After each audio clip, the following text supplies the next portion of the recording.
روزی وقتی حضرت موسی علیه السلام مادر خود را به قبر گذاشتند، از صبر دعا کرد، از قبرستان بیرون برآمدند. از درگاه الهی صدای آمد، گفت ای موسی، از امروز سرکرده خود را احتیاط کنید. حضرت موسی حیران شد، گفت پروردگارا، این طولی چندین سال است که با تو صحبت میکنم و باری نشده بود که این سخن را بگویی، برای چی امروز وقتی مادرم وفات کرد این حرفها را میزنی؟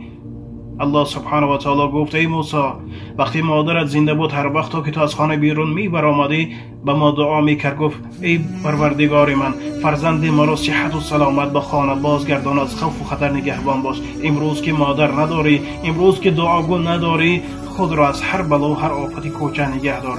پس ببینید که برادران و خواهران من، وقتا پیامبران محتاج دعای پدر و مادر باشند، ما بنده های عاجز و ناتوان کی هستیم؟